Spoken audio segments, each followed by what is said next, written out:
इससे फ़र्क नहीं पड़ता छोटा या बड़ा। हम सब ने बचपन में कुछ ऐसी चीज़ें फेस की हैं जिसकी छाप अभी भी हमारे दिल और दिमाग में है। ये ट्रॉमा किसी भी तरह का हो सकता है, वो चाहे आपके फेवरेट खिलौने को फाड़ के फेंक दिया हो, या फिर आप बचपन में अपने बेस्ट फ्रेंड से बिछड़ गए हों, या फिर आप बचपन में इमोशनली या फिज़िकली अब्यूज़ हुए हों अपने पेरेंट्स से या किसी पर्सन से। इनर चाइल्ड वर्क बहुत ही इम्पॉर्टेंट रोल अदा करता है आपकी स्पिरिचुअल अवेकनिंग जर्नी में, क्योंकि इसकी हेल्प से आप अपने आप से दोबारा कनेक्ट हो पाते हो और साथ ही साथ आपके मन में जो बातें छिपी हुई हैं उन सब चीज़ों को बाहर निकाल पाते हो। जब आप इनर चाइल्ड वर्क करते हो तो कहीं ना कहीं आप अपने आप को और भी अच्छे से जानना शुरू कर देते हो। आप अपने डर और इनसिक्योरिटीज़ की वजह जान पाते हो और उनको ठीक करके अपने आप को हील कर पाते हो। तो आज हम डिटेल में बात करेंगे कि इनर चाइल्ड वर्क होता क्या है, इनर चाइल्ड वर्क और स्पिरिचुअल अवेकनिंग का क्या रिलेशन है, और कुछ ऐसे तरीके जिसकी हेल्प से आप इनर चाइल्ड वर्क को आसानी से कर सकते हो। तो आप इस वीडियो को एंड तक देखिएगा ताकि आपको पूरी जानकारी मिले। तो सबसे पहले जानते हैं कि इनर चाइल्ड वर्क है क्या।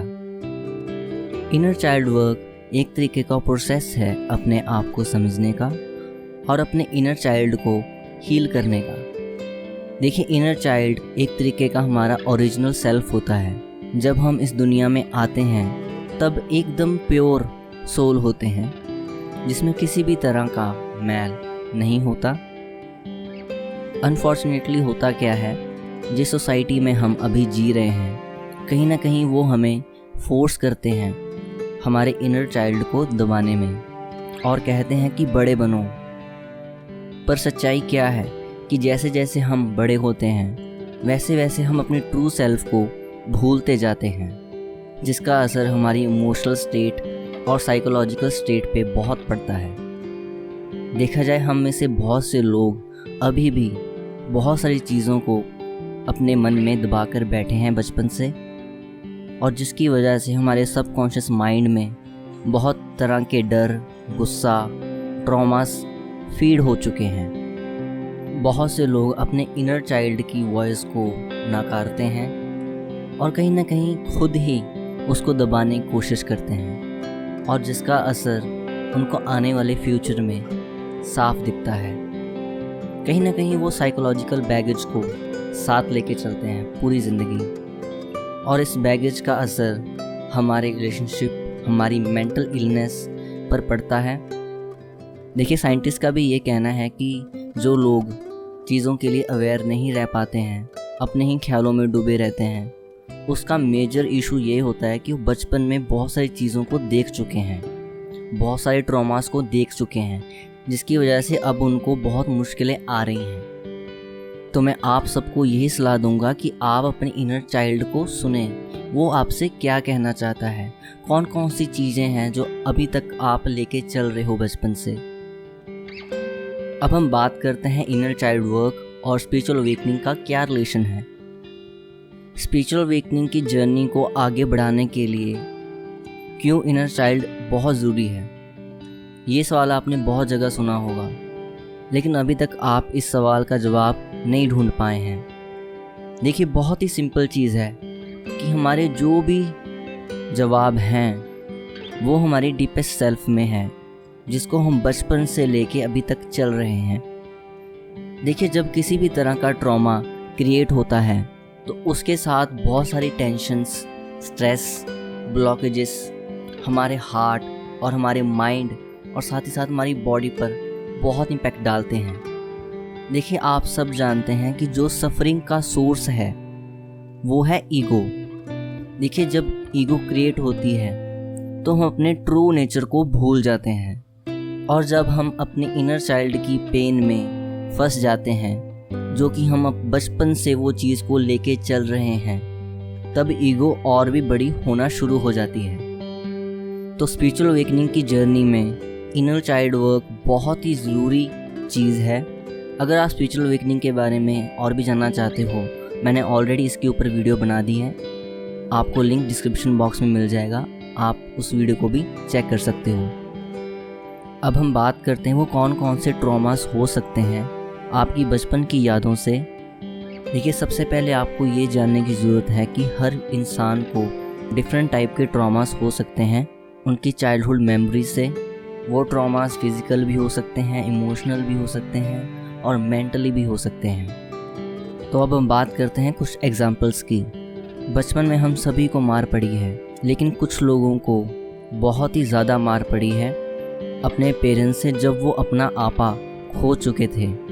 दूसरा, बहुत से बच्चों के पेरेंट्स जॉब करते हैं और कहीं ना कहीं वो अपने बच्चों को टाइम नहीं दे पाते हैं, तो उसका सीधा प्रभाव आपके बच्चे के इमोशनल स्टेट पर पड़ता है, क्योंकि उसको आपकी ज़रूरत है बट आप उसके लिए अवेलेबल नहीं हो। इससे अगला है, बचपन में आपको किसी ने पनिश किया है या आपको बहुत ही पीटा है, आपको जलाने की कोशिश की है या फिर आपके बालों को बहुत ही बुरी तरीके से खींचा है, उसका इफेक्ट भी आपकी मेंटल स्टेट पर बहुत पड़ता है। इससे अगला है कि बहुत से बच्चों ने सेक्सुअल हरासमेंट को एक्सपीरियंस किया है और कहीं ना कहीं वो चीज़ अपने मन में दबाई बैठे हैं, और जैसे जैसे वो बड़े होते हैं उस चीज़ का इम्पेक्ट उनकी मेंटल स्टेट पर और इमोशनल स्टेट पर बहुत पड़ता है। इससे अगला है, अगर बचपन में ही बच्चे ने अपने पेरेंट्स का डिवोर्स देखा है तो उसका प्यार से विश्वास उठना शुरू हो जाता है। इससे अगला है, बहुत से बच्चों को छोटी सी उम्र में बहुत सारे कामों की जिम्मेदारी दे देते हैं पेरेंट्स, और वो नहीं देखते हैं कि ये तो अभी छोटा बच्चा है। छोटी ही उम्र में बहुत सारी जिम्मेदारियां उस बच्चे के ऊपर आ जाती हैं, तो वो चीज़ बच्चे के लिए बिल्कुल भी सही नहीं है। अगर बचपन में बच्चे ने कोई कार एक्सीडेंट या फिर कोई ऐसी दुर्घटना देखी जिसको वो बच्चा भुला नहीं पा रहा है, वो चीज़ भी आगे चलकर बच्चे को बहुत ही डिप्रेशन और एंजाइटी में ले जाती है। ऐसे और भी बहुत सारे एग्जाम्पल्स हैं जो कि शो करते हैं चाइल्डहुड ट्रॉमा को। मैंने अभी कुछ ही आपको बताए हैं ताकि आपको कुछ आइडिया हो जाए कि कैसे कैसी चीज़ों से बच्चे डील करते हैं जब वो छोटी उम्र में बहुत सारी चीज़ों को एक्सपीरियंस कर लेते हैं। ऐसा नहीं है कि सिर्फ हमारे पेरेंट्स ही इस चीज़ के ज़िम्मेदार हैं। हमारे ग्रैंड पेरेंट्स, भाई बहन या फिर हमारे रिश्तेदार, हर इंसान बच्चे की लाइफ में एक अलग ही रोल अदा करता है और उसका इम्पैक्ट भी बच्चे की लाइफ पर बहुत पड़ता है। फाइनली हम बात करते हैं वो कौन से ऐसे वेज हैं जिनकी हेल्प से आप इनर चाइल्ड वर्क को सिंपली कर सकते हैं। सबसे पहले आप ये चीज़ को समझिए कि अपने इनर चाइल्ड के साथ वर्क करने का मतलब ये नहीं है कि दोबारा से बच्चे बन जाना। ये एक तरीके का प्रोसेस है जिसकी हेल्प से आप दोबारा अपने इनर चाइल्ड के साथ रिकनेक्ट कर सकते हो। सबसे पहला है, speak to your inner child. सबसे पहले आपको अपने इनर चाइल्ड को समझने की बहुत ज़रूरत है और उसको ये दिलासा दिलाना है कि आप उसकी बात सुनोगे, आप उसके साथ हो। आप अपने इनर चाइल्ड को कह सकते हो, I love you, I am here for you, I am sorry, thank you, I forgive you. आप एक तरीके की आदत बनाइए, अपने इनर चाइल्ड के साथ बात करें। नहीं तो आप जर्नल में भी क्वेश्चंस लिख सकते हो और साथ ही साथ उन क्वेश्चंस का आंसर भी ज़रूर लिखें, ताकि जो भी आपका इनर चाइल्ड सवाल कर रहा है आप उसके सवालों के जवाब दें। इसके बाद बारी आती है मिरर वर्क की।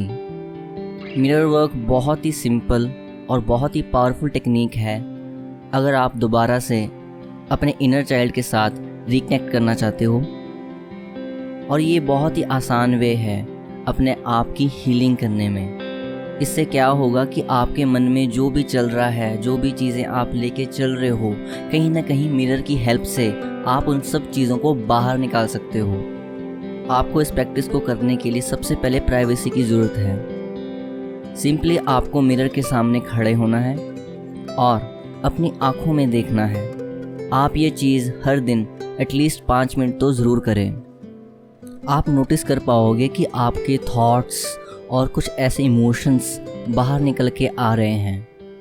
सिंपली आपको उन इमोशंस को रोकना नहीं है, बाहर आने देना है और ना ही किसी तरह की अटैचमेंट जोड़नी है उन थॉट्स, उन इमोशंस के साथ। उनको आप इस तरह से देखिए जैसे बादल आते हैं और चले जाते हैं। किसी भी तरह का कनेक्शन आपने नहीं जोड़ना है, बस चीज़ों को अलाउ करना है और उन्हें जाने देना है। जब आप अपनी आँखों में आँखें डालकर मिरर के सामने देखेंगे तो अपने आप को प्यार के नज़रिए से देखिएगा। जो बच्चा आपके अंदर डरा बैठा है उसको बोलिए कि कोई बात नहीं, मैं तुम्हारे साथ हूँ। मैं जानता हूँ कि तुम बहुत ही ब्रेव हो, बहुत ही स्ट्रांग हो। मैं तुम पर प्राउड करता हूँ। आप कुछ ऐसी बातें अपने आप को कह सकते हो। तब आप नोटिस करिएगा कि आपको कैसी फीलिंग्स आ रही हैं अंदर से। एक तरीके से आप ऐसा करके सेल्फ लव की प्रैक्टिस भी कर रहे हैं। तीसरा है, आप अपनी बचपन की फ़ोटोज़ को देख सकते हो। जब आप अपने बचपन की फ़ोटोज़ को देखोगे तब आप बहुत सारी चीज़ों को नोटिस कर पाओगे कि आप बचपन में कैसे थे, आपका बिहेवियर कैसा था। आपको बहुत सारी चीज़ें दोबारा याद आनी शुरू हो जाएंगी। अगर आपको उन फ़ोटोज़ में लगता है कि ये जो बच्चा मैं देख रहा हूँ अपने आप को, ये बहुत डरा हुआ बच्चा है, बहुत सारी तकलीफ़ें आप देख सकते हो अपने बचपन की फ़ोटोज़ पे, तब आपने अपने आप को समझाना है कि कोई बात नहीं। जिन भी लोगों ने इस बच्चे के साथ बुरा किया है या किसी तरीके की तकलीफ़ पहुंचाने की कोशिश की है, मैं इस बच्चे का बचाव करूंगा, इसके साथ खड़ा हूँगा। आप कुछ ऐसी चीज़ें अपने माइंड में सोच सकते हो। आप अपने बचपन की फ़ोटो को अपने वॉलेट में भी रख सकते हो। उससे होगा क्या कि आप बार बार उसको फ़ोटोज़ को देख सकते हो और ये हीलिंग प्रोसेस में काफ़ी हेल्प करता है। इससे अगला है, recreate what you loved to do as a child. सबसे पहले आप आराम से बैठ जाएं और सोचें कि वो कौन कौन सी चीज़ें थी जो आपको करना अच्छा लगता था बचपन में। वो कुछ भी हो सकता है, वो कोई पेड़ पे चढ़ना हो सकता है, खिलौनों के साथ खेलना हो सकता है, अपने खिलौनों को हग करके सोना। आप दिन का कुछ वक्त निकाल कर उन सब चीज़ों को दोबारा कर सकते हो जो चीज़ें आपको बचपन में पसंद थी। मैं ये नहीं कह रहा हूँ कि आप बच्चों की तरह हरकतें करते फिरो, बट कुछ ऐसी चीज़ें हैं जो आपके बचपन के साथ काफ़ी कनेक्टेड हैं और आपको याद हैं और जिनको करके आपको बड़ी खुशी मिलती थी। आप कुछ वक्त उन सब चीज़ों को करने में दीजिए। और लास्ट है, इनर जर्नी। मेरे हिसाब से सबसे पावरफुल वे है अपने इनर चाइल्ड के साथ कनेक्ट करने के लिए और अपने आप को हील करने के लिए। जो भी बचपन में ट्रॉमास आपके साथ हुए हैं, अगर आप बिगिनर्स हैं तो मैं आपको रेकमेंड करूँगा दिन में 15 से 20 मिनट मेडिटेशन ज़रूर करें। और मेडिटेशन करने के बाद आप विजुअलाइजेशन को भी ट्राई कर सकते हो, ये भी काफ़ी हेल्प करेगा आपको। देखिए, आपको सबसे पहले अपने इनर चाइल्ड का ट्रस्ट जीतना होगा, उसकी सुननी होगी, क्या क्या उसको तकलीफ़ है, और इसमें आपको मेडिटेशन और विजुअलाइजेशन बहुत ही हेल्प करेगा। अगर आप चाहते हो मैं विजुअलाइजेशन पर एक डिटेल वीडियो बनाऊं तो आप मुझे कमेंट बॉक्स पर बता सकते हो, मैं जल्दी इस पर वीडियो बना दूंगा। इनर चाइल्ड वर्क को करने से पहले आप इनर वर्क को अच्छे से समझ लीजिए। मैंने ऑलरेडी इसके ऊपर वीडियो बना दी है, मैंने साइड पे वीडियो दे दी है, आप इस पर क्लिक करके भी इनर वर्क की वीडियो को देख सकते हो।